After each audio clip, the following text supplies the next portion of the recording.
Welcome and thanks for listening to the Abu Dhabi Transparency House. I'm sitting here with Tjerk of the IRO. Tjerk, we know each other quite well by now because we're all, involved in business also in the Netherlands. But you're here representing the IRO. You've changed your name recently. Can you please explain? Yeah, we used to be active mainly in oil and gas. Coming from 50 years ago, we were founded in 1971. We represent over 400 companies in the supply chain. We found out, of course, already a long time ago, because since 2002 we are also actively involved in offshore wind, that our name, which covers, let's say, oil and gas industry and the offshore renewable industry, we can more or less combine it into offshore energy industry, which covers all the offshore energy activities that our suppliers mainly do. Because it's quite a mouthful if you say offshore oil and gas, renewable, wind, etc. It's actually a very logical next step, and it's sort of like simplifying our message. Yeah.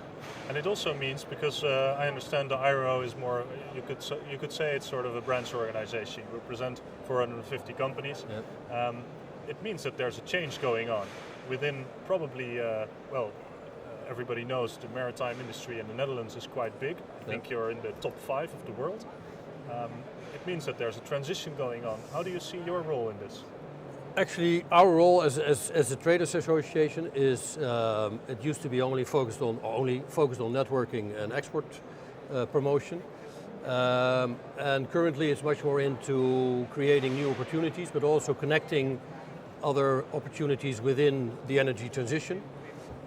Focusing on new developments, which of course is renewable energy, offshore wind, solar, floating solar, but also marine energy activities like tidal, wave, OTEC, which is ocean thermal energy conversion.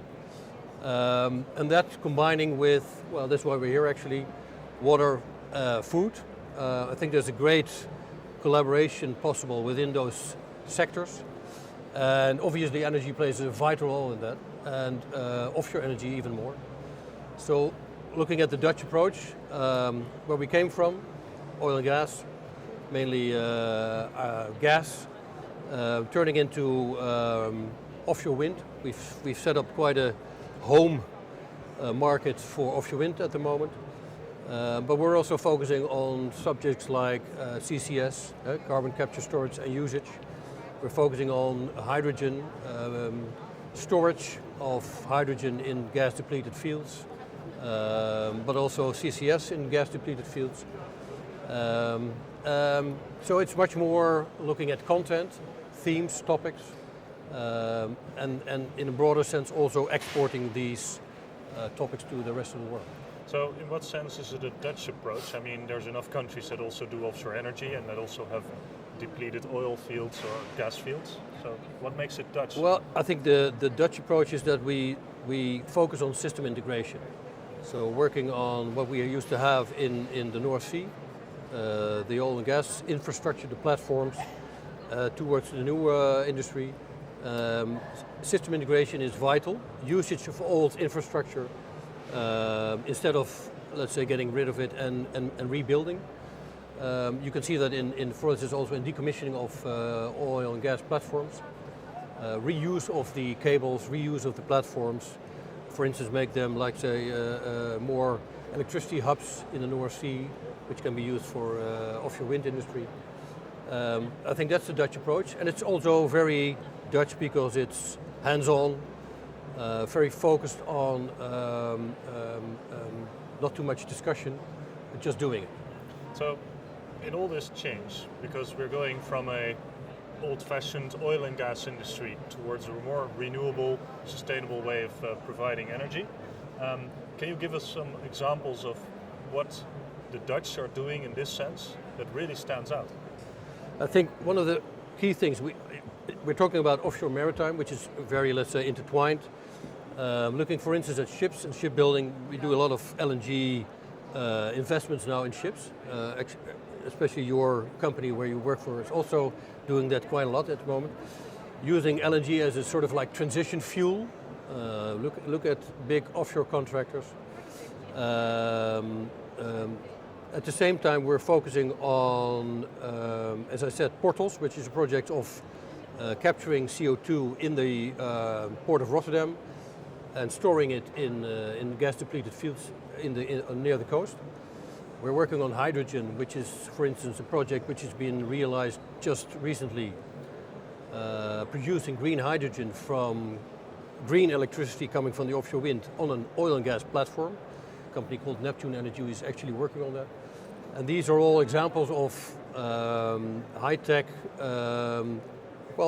very simple hands-on projects initiated only a year, maybe 2 years ago. So these are a couple of examples, but you represent an amount of companies, the multitude of that. So do you think this change is going fast enough, and what is your influence on this change within these Dutch companies? I think change can only happen as fast as we allow it to happen. By screaming harder, usually you cannot encourage change even more. It's not about that. It's making use of technology, it's making use of people's expertise and combining these. But also on a, let's say, a path which needs guidance. And I think that's mainly what we lack, probably within countries, but it's also globally. What is the right path to cover at least 80% of let's say, the challenges that we face? So currently hydrogen is sort of like the holy grail. Is it? I'm not sure. But what we need is direction, where we're going to. And then you can also, let's say, focus your technology on that. And in this case, there's so much, let's say, cost sectoral knowledge that we're not using enough. So my focus is more on using energy and technology from different sectors and enhancing innovation. And I think within the offshore maritime industry, there's more than enough innovation. It just needs to come together. So you're also talking about, let's say, if there's enough goals being set, if there's enough ambition. I mean, everybody can innovate based on the fact that they've discovered a new technology and they feel that there's an opportunity there and they can exploit it themselves. Yeah. But how do you feel about the actual change happening, and can we press it a little bit faster? I mean, for instance, here we have, that's where we are right now, the Abu Dhabi Sustainability Week, which one of the main topics is energy. So is there enough equivalence in the Netherlands that can also give more podium, create more movement, and maybe that there's an ambition on a larger scale? Or is it just the individual companies and individual technologies? Well, I think that's let's say, the challenge is that there is a lot of innovation going on a small scale. Looking at offshore wind, as you look, 6 years ago we didn't have any offshore wind real culture in the Netherlands. Now we have a sort of like it's not grown up yet, but we achieved 60% cost reduction within 6 years' time. So it is feasible, but it can only be done if you have, let's say, scalable projects. So where we are now with marine energy, for instance, tidal wave, that's where we were 6 years ago with offshore wind. A lot of good innovations, a lot of technologies which are, let's say, viable, but it's on a let's say, too small scale, and it's too scattered around. So make use of let's say, these innovations, but combine them and make them more into clusters. Because I think the human mind has enough innovation in itself, but it needs to be clustered. So if people know the direction we're actually going to follow, which can be a government issue, of course, then they know where to focus on. And now it's sort of like it goes all ways, which is great to see, but it doesn't bring the solutions that we need. And it's going to be, let's say, a package of solutions that we need for the coming years. So I can imagine there's a lot of countries and companies that are striving to be the #1 offshore energy supplier in this mix of old and new energy. Yeah. Where do you think the Dutch offshore suppliers that IRO represents will be in?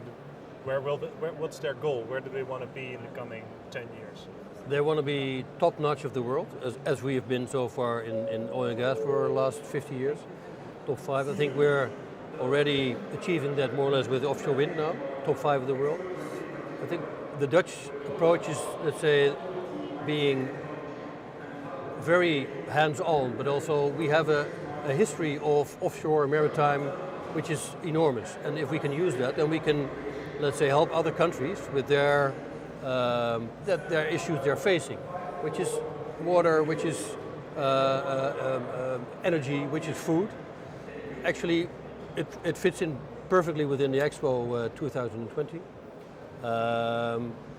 And I think that the Dutch will always play a vital role in that because we're outgoing and we've been, let's say, our country is too small to, let's say, have our innovations just take place over there.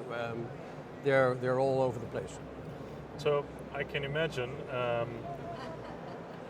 the world needs to make this change. IRO or the companies they represent want to be in the top 5. Do you think that we will be seeing a lot of these integrated solutions also spreading to other countries in the world? Yes, and I certainly hope so, and that's also where we're driving at. I think I was in Vietnam in April. A good example of, let's say, have integrated solutions is, for instance, Vietnam. They are suffering from water problems, water management, delta. They're suffering from erosion, coastal erosion. They have energy problems. They have port and logistics infrastructure issues.